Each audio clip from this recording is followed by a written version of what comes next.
So now we are going to talk about boot. That's a funny word, right? What is boot? Boot is basically, we have a corporation X, and then we have our shareholder A again, and they're contributing property, and in exchange, they're receiving shares plus some other property.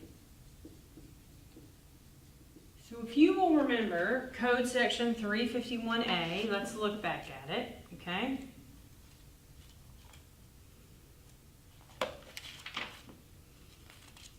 Says no gain or loss shall be recognized if property is transferred to a corporation solely in exchange for stock in such corporation. All right, so let's with this scenario here, A is contributing property and receiving stock, but they're also receiving something else. So it's not solely in exchange for property. Let's keep reading. Let's take a look at 351B. If subsection A would apply to an exchange, but for the fact that there is received in addition to stock,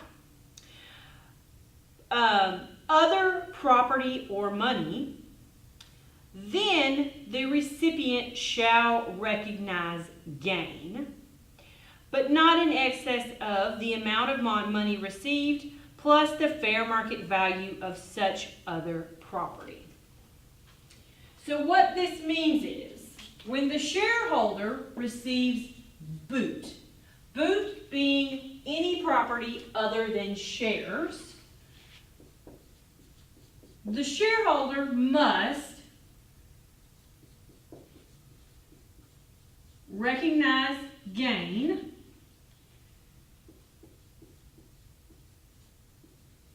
to the extent of the lesser of the gain realized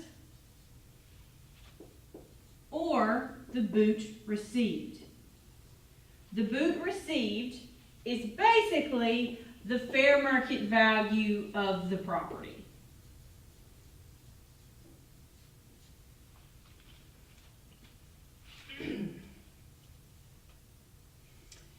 What is going to be the character of this gain? Sometimes this word character throws people off. It really shouldn't. All character means is it capital gain or is it ordinary? That is it. Is the character going to be capital or is it going to be ordinary? Why does it matter? Because for individuals, we have preferential rates for capital gain, but not for ordinary income. So the character depends upon the asset transferred.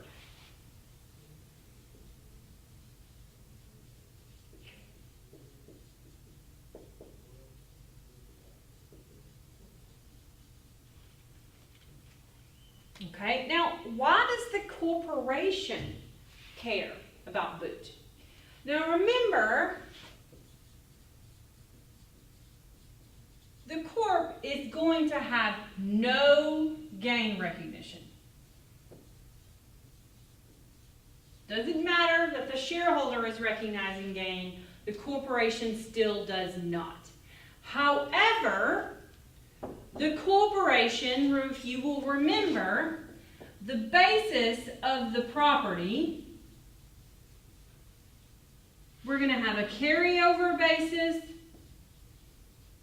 plus gain recognized to the shareholder.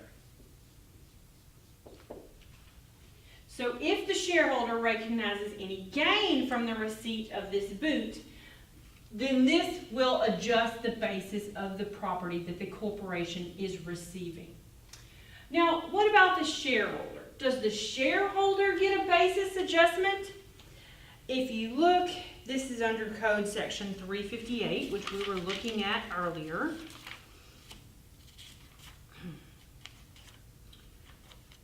So 358.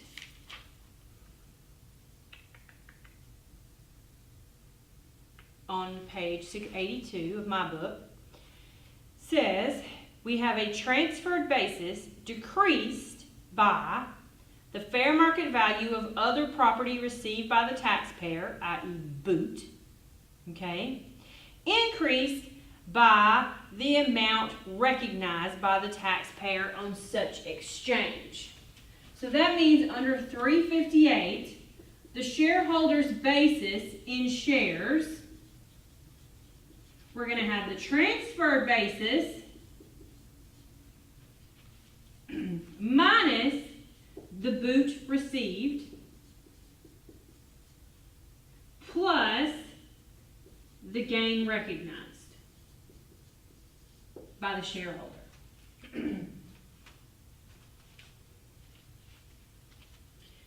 So,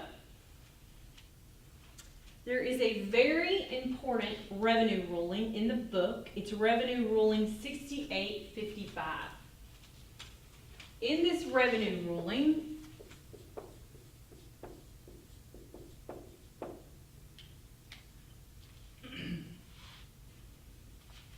I'm going to make sure I have room for this.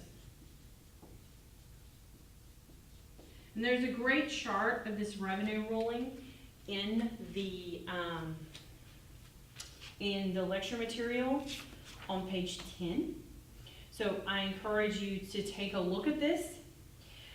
The point of this revenue ruling is to say that boot must be allocated in proportion to fair market value.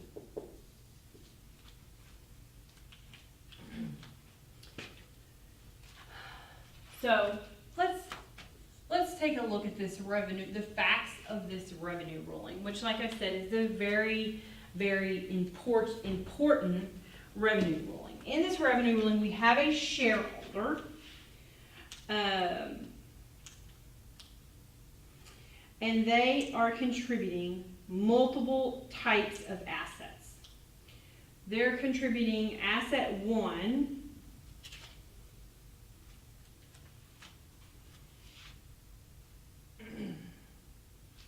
so we have asset 1,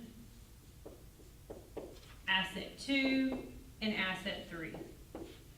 So asset 1 is a capital gain asset, asset 2 is a capital gain asset, and asset 3 is basically going to produce ordinary income. It's like a 1245 property. So the fair market value of the different assets for asset 1, it is $22,000 or $22. For asset 3, it's $33. For asset 5, it's 50. For asset 3, it's 55. So that means we have a total fair market value of 110. So out of the total fair market value, asset 1 has 20% of fair market value, asset 2 has 30%, and asset 3 has 50% of fair market value. Why do we care? Because the boot has to be allocated according to relative fair market value. Okay. So what is going to be the boot allocation here? It says here in the facts of this revenue ruling that the shareholder basically received stock, and they received, so the shareholder receives Y stock and $10 in cash. It says that asset 1, this is going to be their fair market value of 22, 33, and 55. So this is their percentage of fair market value of the whole. 20%, 30%, and 50%. It also, so that means if we have $10 of cash, i.e. boot, asset 1 is going to get $2, asset 2 is going to get 3, and asset 3 is going to get 5. Okay? But remember the rule is the shareholder only has to recognize gain to the extent of the lesser of boot received or gain realized. And this is done according to this revenue ruling on an asset by asset basis. Think back to when we were just talking about 362E. And we said 362E is done in the aggregate, meaning we look at all of the assets that the shareholder is contributing at one time and add them all up. The boot rules work the opposite. We have to look at each asset individually, okay? So to determine the gain realized of each asset, we have to know what? The fair market value and the basis.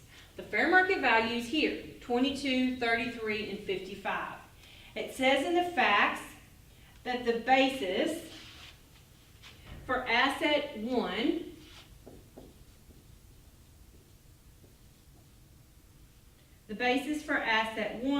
is 40, for asset 2 it is 20, and for asset 3 it is 25.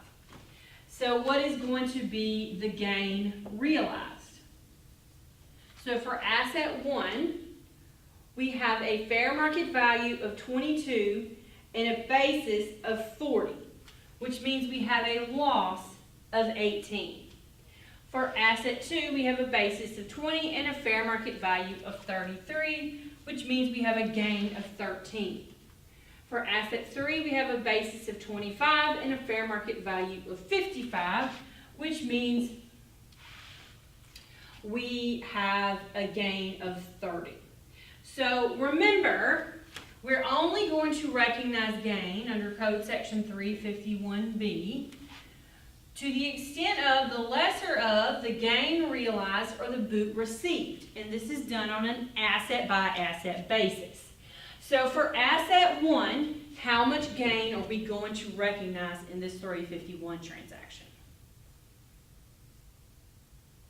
0, right? 0. There's really nothing to recognize here, okay? For asset 1. So we have gain recognized, 0. What about for asset 2? The lesser of the gain realized or the boot received. 3 or 13? 3. Same with asset 3. The lesser of the boot received, 5, or the gain realized of 30, so 5. So this shareholder is going to have total gain recognized of 3 plus 5. So what is going to be the character of this gain? Basically, they're going to have $3 of gain that is capital and $5 of gain that is ordinary income. And then what else is here that we need to discuss?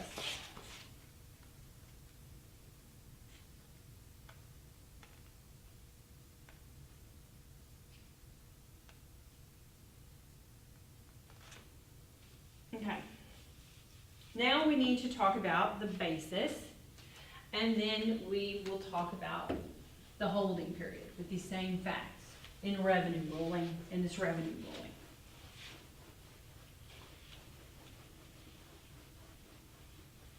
All right. So what is going to be the shareholders' basis?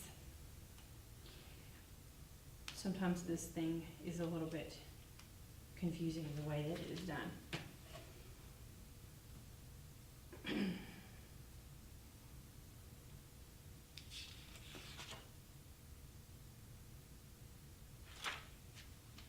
So we're going to start with our transferred basis, because we're going to talk about the shareholder basis first. Shareholder basis. So the shareholder basis, we're going to start with our transfer basis, which our total basis is 40 plus 20 plus 25. So that is 40 plus 20 is 60, so that's 85. So we're going to have our transferred basis of 85 minus our boot that's received. What is the boot that's received here? $10 in cash. $10.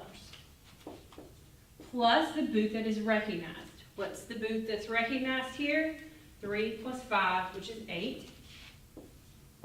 So that means the shareholder is going to have a basis in her shares of 83.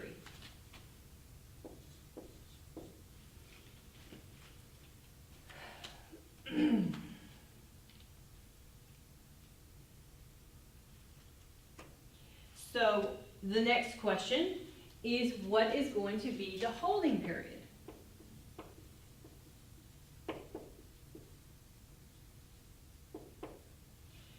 So here, since the shareholder is contributing 2 capital gain properties and 1 ordinary income property, part of their holding period in their shares is going to be taxed and part of it is not going to be taxed. How do you know which percentage? It's actually based upon relative fair market value, just like the contribution, the allocation, I should say, of the boot. So we're basically going to have 50% taxed and 50% not taxed. Why? Because half of it is related to capital gain property and half of it is related to ordinary income property, or 1245 gain. Why half? Because 20 plus 30 is 50, and since it's based upon relative fair market value, asset 1 and asset 2 have 50% of the fair market value of the contribution. Okay, now what about the corporation's basis in the assets? So let's look at asset 1. So asset 1, we start with our transferred basis, which is 40, plus any gain recognized by the shareholder. Here, 0. What about asset 2? We start with our transferred basis, which is 20, plus any gain recognized by the shareholder, which is 3.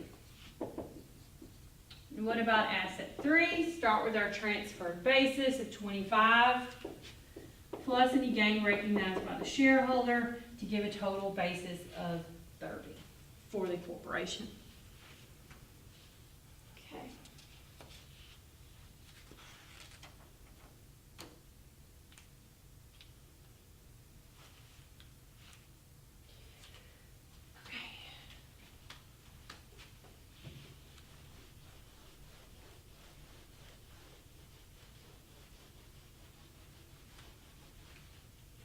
So one other concept I would like to talk about along these lines is about notes.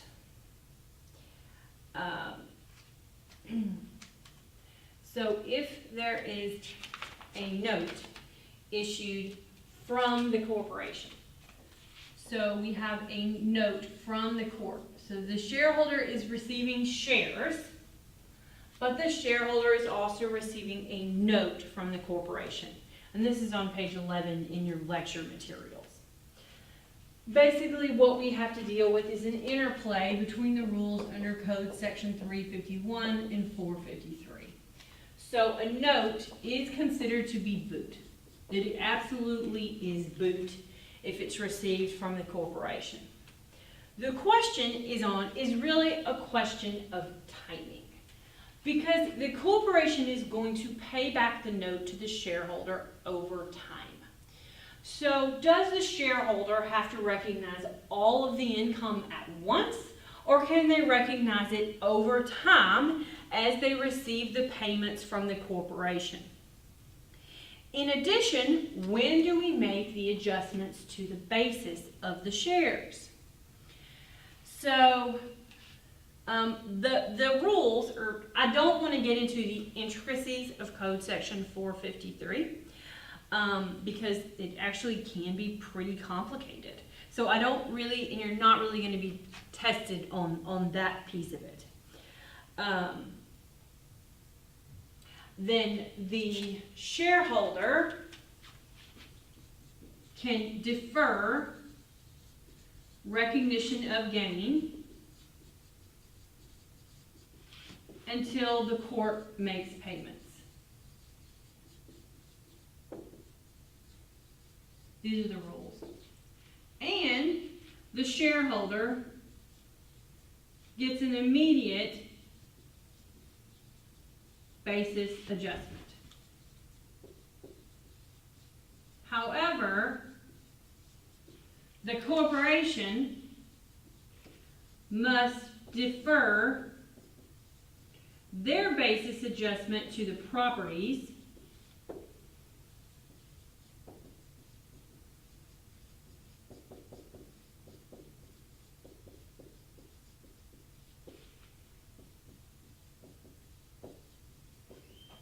until the note is, and basically until payments are made on the note.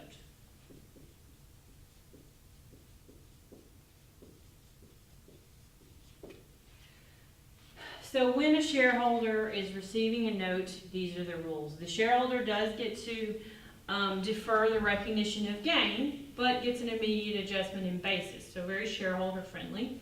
But the corporation has to wait on their basis adjustment until payments are actually made.